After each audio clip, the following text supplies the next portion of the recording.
Olá, meus nobres e queridos amigos inscritos e membros do canal X-Proc Rascaçambrades. Tio Spook aqui novamente, para mais um sábado de Transforme-se, uma playlist muito legal, uma playlist que muita gente está criando gosto, apreço, está começando a achar respostas para os seus problemas, respostas às incógnitas da vida, que todo mundo tem, né? Não tem como escapar. A gente nasce, cresce, morre e ainda muitas perguntas vão pairar sobre nossa cabeça. Não aquelas perguntas, né? Quem veio primeiro, o ovo, a galinha, né? É bolacha ou biscoito? Não. Mas perguntas que realmente são referentes à nossa existência, sobre quem nós somos, a vida, como conduzir a vida, como levar a vida, como entender melhor quem nós somos. E é por isso que surge a playlist Transforme-se, a pedido de muitas pessoas que estavam passando por situações de conflito, situações muito duras em suas vidas ao longo de suas jornadas. Então nós trouxemos livros tibetanos, de histórias tibetanas, livros agora sobre koans, parábolas relacionadas a um budismo, um dos budismos muito antigos, que é o budismo Zen, que é o budismo japonês. Então nós temos muitas linhagens, muita diversidade no Oriente sobre o budismo.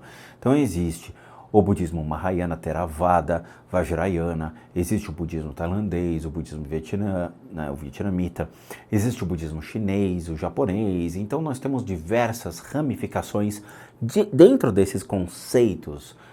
E é interessante termos pontos de vistas relacionados a essas mais antigas tradições, porque afinal parece que a vida é cíclica, não é mesmo? Coisas que nós aprendemos há 2.500 anos atrás ainda são estudadas, aprendidas e batidas nos dias de hoje, porque nós parece que não aprendemos as lições. Eu vou ler um capítulo de um livro e, mediante a isso, nós vamos bater um papo. Sentem-se, porque esse capítulo é grandinho, mas conhecimento não ocupa espaço. Certa ocasião, o mestre Eiheiro-Jan instruiu: para se tornar hábil em alguma arte ou função, a pessoa precisa se devotar e aprender esta arte, a estudar para esta função. Não adianta estudar o que não tem nada a ver com sua especialidade. Entretanto, todas as pessoas devem e podem se especializar em conhecer a si mesmas. Para isso é preciso abandonar o apego ao eu individual e seletivo e seguir as instruções de um bom guia. A essência de estudar praticando é libertar-se da ganância. Para dar fim à ganância, primeiro é preciso se afastar do eu centrado em si mesmo. Para se afastar do eu centrado em si mesmo, deve-se reconhecer a impermanência. É a necessidade primária. Se você seguir os ensinamentos de seu mestre, progredirá. Se ficar respondendo, considerando que você sabe melhor a verdade, sem ser capaz de abrir mão das coisas e continuar a se apegar às próprias preferências, afundará mais e mais. A principal prática é Shikansa. Shikansa. Ok. Apenas sentar-se, independentemente do seu grau de inteligência, sem dúvida alguma, progredirá se praticar Zazen. Zazen é uma prática muito interessante do budismo japonês e que parece que quando você entra numa sala de meditação, tá todo mundo de castigo, porque fica todo mundo de frente para uma parede. E tudo isso tem um porquê. É muito interessante. Eu nunca fiz o Zazen, mas eu sempre fiz meditações ligadas ao hinduísmo e ao budismo Vajrayana/Mahayana, tá? Bom, o Zazen é a meditação pura e simples de sentar em silêncio numa postura correta e adequada e seguir a própria respiração, sem esperar nada de extraordinário, apenas sentar-se é a base do ensinamento Zen. É o portal principal da mente, conhecer a própria mente. Do corpo, reconhecer o próprio corpo, compreender a interdependência corpo, mente e espírito, individuais e coletivos. Essa arte pode ser desenvolvida por qualquer pessoa. É nosso dever e direito de nascença conhecer a nós mesmos.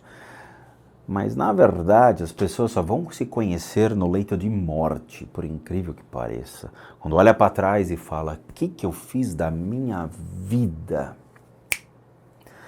Durante o Zazen, podemos experimentar a impermanência com todo o nosso corpo, não apenas a compreensão intelectual de processos mentais, de pensamentos e reflexões.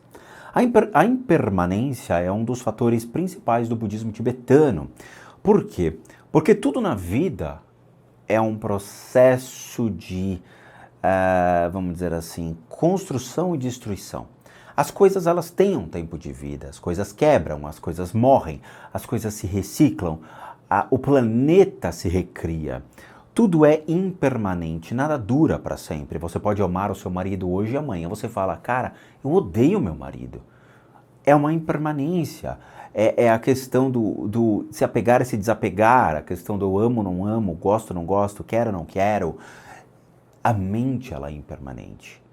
A mente está inquieta, sempre buscando coisas novas e descartando as coisas. O mundo funciona assim. O corpo pode doer durante as práticas, e dói, mas devemos nos manter na postura até o toque do sino que indica o final de um período de meditação. Controle sobre si. Quando nos levantamos e caminhamos meditando, lenta e pausadamente, o desconforto desaparece. Sim, e dá umas tonturas também. Da mesma maneira, quando estamos quietas, em silêncio, sentadas, todos os sons se tornam audíveis, até mesmo um pequeno inseto no vidro. E é verdade, eu detesto isso. Eu medito de fone de ouvido com noise cancelling, só para vocês terem uma ideia. Por quê? Porque eu tento extrair o máximo da mente do silêncio. O silêncio da mente, a mente do silêncio. É interessante esse trocadilho. Porque qualquer coisa potencializa a sua mente. Uma agulha caindo no chão é um terremoto. E é engraçado porque a mente do ser humano parece que ela olha para o problema, ela busca. Quando você fecha os seus olhos, você não consegue mais ter a referência de ver. Então os seus ouvidos criam olhos e tudo que acontece de som, a distorção parece que torna-se a percepção de ver aquilo. E constrói em sua mente um elemento chamado de distração. Mas vamos voltar. Quando nos levantamos e nos movemos, os sons ficam mais distantes. Experimentar a impermanência em todo o seu corpo e observar os movimentos incessantes da mente. Entre duas montanhas cobertas de árvores e de relva, surgiu um avião. Contra o céu azul, a ave de metal assovia seu canto-máquina. Acompanhe o seu voo do oeste para o leste. O sol da manhã se reflete no metal prateado. O avião fica menor, o som mais distante e, de repente, ele some. Ele some no azul. O azul é o vazio, é o céu, é o ar, imenso, ilimitado, e o avião desaparece como se houvesse entrado em outra dimensão. Entretanto, sei que ele continua voando, embora já não mais o veja e não mais o ouça. Assim são os pensamentos, as emoções, os sentimentos que surgem e desaparecem. Não posso manter o avião parado nos céus para minha apreciação. Não posso manter pensamentos e sensações paradas em mim. Quando Sua Santidade, o 14º Dalai Lama, esteve em São Paulo, há poucos anos, fui ao encontro com ele, no salão do hotel onde se hospedava. Era uma reunião apenas para praticantes budistas. Ele me viu, sorriu, veio me dar a mão e brincou. Mestra Zen! Era a segunda vez que assim fazia nesse mesmo dia. Quando chegou ao hotel, vindo do aeroporto, uma fila de pessoas o aguardava. Curiosamente, cheguei ao mesmo tempo e meu carro parou logo depois do dele. Ao me ver, com meus hábitos zen budistas, sorriu e me cumprimentou dizendo, Zen Master, que seria a mestra Zen, e sorriu. Claro que com isso já havia ganhado meu coração. Na reunião, depois de nos falar sobre a importância de não imitar apenas a aparência dos monges e praticantes de outras culturas, mas de compreender a essência dos ensinamentos, que é a essência de tudo o que existe. Seguindo bons professores, um jovem lhe fez a seguinte pergunta. Sua Santidade, como posso reconhecer o mestre verdadeiro? A Sua Santidade respondeu, analise a minha vida, seja o que eu tenha feito, como me comporto em toda e qualquer situação. O mestre correto deve ser coerente e viver de acordo com os ensinamentos que prega. Eu entendi, eu vou explicar por quê. Bom, será que cada um de nós pode se tornar esse mestre perfeito, viver em coerência dos ensinamentos em sua própria vida? Precisamos sempre ter referências confiáveis para não nos perder nas armadilhas de nosso eu menor. Siga as instruções de seus orientadores, consulte-os sobre as suas interpretações e não confie apenas no seu discernimento individual. Isso é a maior idiotice que assim acontece nos dias de hoje. Bom, vamos lá, vamos conversar. A parábola chama-se Conhecer a Si Mesmo. A gente já fez alguns adendos. E a questão do Dalai Lama é uma questão muito interessante. E eu sempre bato nessa tecla há anos, mas entra por um vídeo e sai pelo butico daqueles que não entenderam. Quando ele é questionado sobre a questão de quem seria um mestre perfeito, por que ele fala, analise a minha vida? Não é porque ele é considerado mestre perfeito. Não, isso obviamente é distorção daqueles que não conhecem o budismo, né? E a gente vai ter que sempre chamar a atenção. Quando você ingressa no budismo, o budismo ele é monástico, ou seja, ele tem um templo que fica no Oriente, as pessoas se instalam naquele templo e vivem em função dos aprendizados e ensinamentos que ali são passados. Esses aprendizados, eles são, vamos dizer assim, idênticos a todos aqueles que estão sentados lá. Ou seja, se todo o aprendizado que é passado ele é idêntico, o Dalai Lama ele não difere de outros. Por quê? Porque o ensinamento é igual. Então, quando você olha para a vida do Dalai Lama e você percebe que ele teve todo o amparo monástico, significa que aqueles que tiveram o mesmo amparo monástico, eles são consideravelmente pessoas de referência. Ponto. Dalai Lama não é melhor ou pior que ninguém, mas ele é uma pessoa que completou toda a meritocracia e o conhecimento em vida. Por quê? Dentro do templo budista, nós temos duas vertentes. A vertente de buscar conhecimento, ou seja, através dos sutras, do Tripitaka, dos ensinamentos de Buda, de todos os cânones budistas, ou seja, você sempre estar entendendo, aprendendo o que foi ensinado de 2.500 anos atrás, no norte da Índia, por uma coletânea de diversos povos, seja os Vedas, os Upanishads, o Jainismo e todos os outros povos que se encontravam para discutir sempre a filosofia no norte da Índia, a qual torna-se depois um alicerce fundamental aos aprendizados e o contexto budista, por meio da composição de cânones, com uma meritocracia a você alcançar a conclusão de suas práticas, mas a conclusão não é uma palavra muito boa, seria realmente atingir todo o conhecimento das práticas que são colocadas. Então nós temos dois pilares fundamentais, que é o ensinamento dos sutras e as práticas voltadas a todas as tarefas, todos os ensinamentos, tudo são as atividades que são colocadas. Então nós temos esta balança. Quando o Dalai Lama diz exatamente isso, né? Veja a minha história, e você vai ver a história de todos os monges, toda a tradição budista, todos eles são mestres veneráveis. Tsongkhapa, Milarepa, Naropa, Nagarjuna. Você teve pessoas maravilhosas em todos esses anos, décadas, séculos de todo o aprendizado budista. E todos eles trazem um conhecimento e um aprendizado maravilhoso. São figuras de épocas diferentes e que remetem a aprendizados muito importantes para sempre as pessoas buscarem soluções para os seus problemas e principalmente atingir um estado elevado de consciência contínuo ao longo de toda a sua vida. E isso é muito bom, e é por isso que ele remete a essa questão de analise a minha vida, tá? Quando falamos sobre precisamos ter referências confiáveis para não nos perder nas armadilhas do nosso eu menor, essas são as idiotices do século XX e do século XXI. Por quê? Porque veio sempre um movimento cíclico negativo a isso, onde falsos líderes espirituais, pessoas que queriam reconstruir toda uma religião, ou inventaram uma religião, ou deturparam uma religião, trazem consigo dizendo, vai aprender por si só, você é autossuficiente em sua jornada. Aí surgem os idiotas de plantão que são aqueles que se autodenominam o que não são. Veja, muita gente se autodenomina o que não é. Eu trabalhei 10 anos em centro espírita. Me formei como médium de incorporação. São 10 anos dentro de um centro espírita.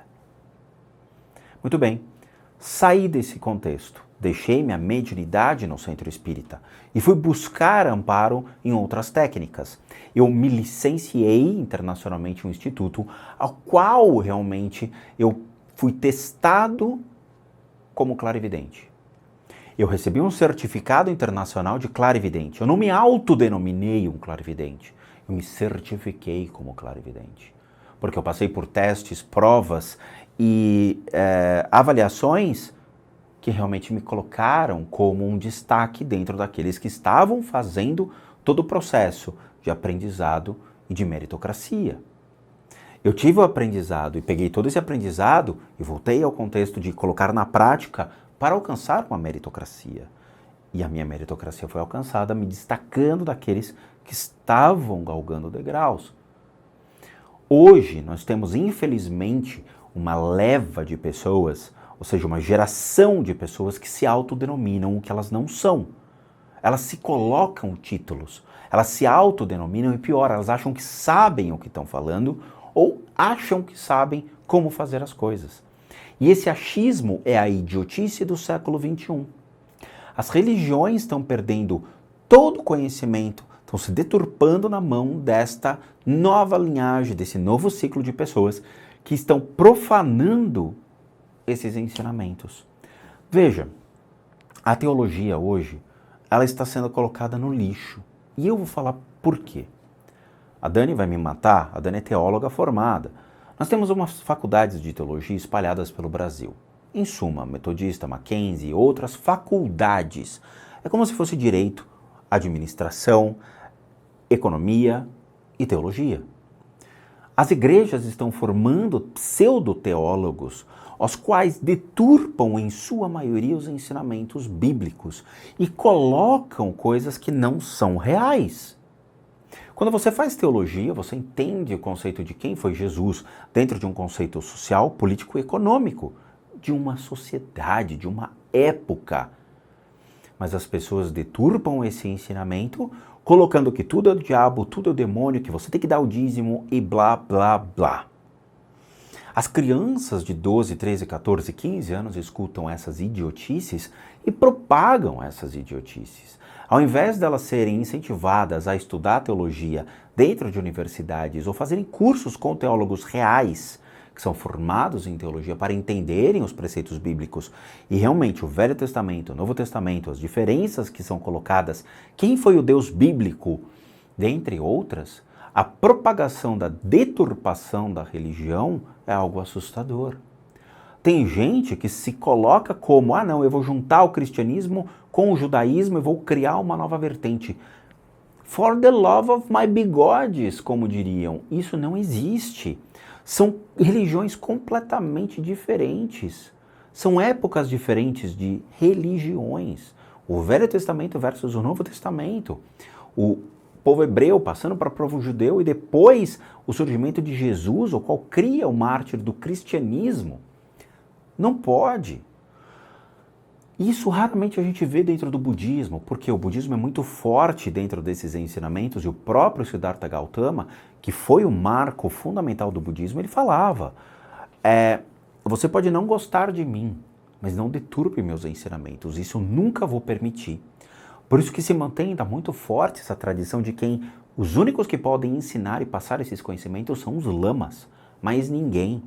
Mesmo eu, sendo praticante budista, ou mesmo a Dani sendo praticante budista, nós não podemos instruir as pessoas. Nós podemos elucidar dentro dessas passagens e conversar sobre o budismo, mas eu não posso ensinar realmente o que está por detrás disso, porque a função é de um lama e não de uma pessoa que é um aluno. Não se pode. Então o que eu falo para vocês é, o budismo ele sempre vai se manter na íntegra. Por quê? Porque sempre vai ter uma figura que vai ser o responsável para receber os seus alunos e instruir diretamente os seus alunos. e não pseudo-pastores que são formados dentro de pseudo-igrejas, de vertentes do cristianismo que surge numa loucura aí e que deturpam esses ensinamentos, em sua maioria. É triste, mas você está vendo religiões descendo pelo ralo, porque essa nova geração, esse novo ciclo de pessoas está deturpando realmente esses ensinamentos e gerando um ódio para outras culturas, outras crenças, principalmente as crenças afrodescendentes, que é Umbanda, Quimbanda e Candomblé, que merecem um respeito incrível. Cara, Umbanda, Quimbanda e Candomblé são maravilhosas. Claro, existem falhas que são chamadas de seres humanos, que as religiões, a deturpação acontece exatamente na esfera ser humano, tá? Mas é por isso que eu ingressei no budismo, porque o budismo mantém essa íntegra extremamente forte. Eu gosto do budismo, me manteve muito forte a essa causa do budismo tibetano e me faz muito bem, tá? Mas é isso, eu espero que vocês tenham entendido. Eu dei um puxão de orelha sim, por quê? Porque a gente vê essas deturpações, vê a maldade, vê a prevaricação das religiões, a criação de novas religiões de uma maneira completamente deturpada, sabe? Pegando as religiões que hoje existem no mundo e criando vertentes que você fala, cara, para que tudo isso? Não preciso dessa salada, não preciso dessa diversidade, eu preciso achar a fonte de onde tudo isso é passado.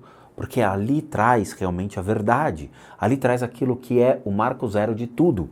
Se você encontra o marco zero de todas essas religiões, ou seja, o ponto fundamental, os ensinamentos principais que foram elaborados dentro dessas religiões, você vai entender a natureza de cada uma delas. Enquanto isso, você vai ficar tentando encontrar-se dentro delas e vai ser uma vida inteira desperdiçada. É sério. Tome muito cuidado. Busquem sempre profissionais qualificados, pessoas qualificadas, instrutores qualificados, que possuam o real conhecimento. Caso contrário, vocês sempre serão alvos de manipulação desses pseudo, né? Como a gente sempre falou. Tá bom? Mas é isso. Mais uma parábola grande, mas eu adoro conversar sobre isso, adoro trazer esse tipo de ensinamento. Bom, vamos para os recadinhos finais. Todo mundo aqui sabe que eu, Rodrigo, sou um terapeuta, um psicoterapeuta alternativo, licenciado nacional e internacionalmente por institutos que me habilitam, me capacitam para que, por meio de técnicas alternativas, a gente possa complementar hoje a medicina tradicional, seja por meio de tratamentos para enfermidades físicas, emocionais, mentais, ou mesmo ali entrando em conceitos espirituais, ou as limpezas de casa, limpezas de áreas comerciais, retirando toda essa bad energy de vocês. Para aqueles que querem solicitar esse tipo de coisa, prestem atenção, é somente, única e exclusivamente, um endereço de e-mail chamado limpezadecasas@gmail.com. Se vocês mandarem para outro endereço de e-mail, vai ser perdido, vai ser deletado e vocês vão perder o lugar na fila. Porque nós temos sim uma fila enorme de pessoas que estão adorando os tratamentos, estão pedindo cada vez mais e isso é gratificante para nós. Então, é o limpezadecasas@gmail.com. Lembrando que tudo é feito à distância e devidamente cobrado. Bom, para aqueles que querem ajudar o canal, nós temos 2 sistemas de doação. Um deles é o sistema PayPal, que tem um link aqui abaixo na descrição do vídeo. Você vai pegar esse link, jogar no seu navegador e você vai ser levado a uma página que você pode doar qualquer valor. Isso nos ajuda muito para continuarmos firmes e fortes aqui na plataforma. O outro é, obviamente, o programa Seja Membro, que também é aquele clicando aqui abaixo, vai ter a caixinha escrito Seja Membro, você clica e passa a doar R$8 por mês, o que também nos ajuda bastante, só que você torna-se membro do canal. E por último, nossa lojinha, casasassombradas.com.br, com muita coisa legal para vocês. Bom, vejo vocês nos próximos vídeos e como eu sempre digo nesses vídeos da playlist Transforme-se, Namastê, meus nobres e queridos gafanhotos.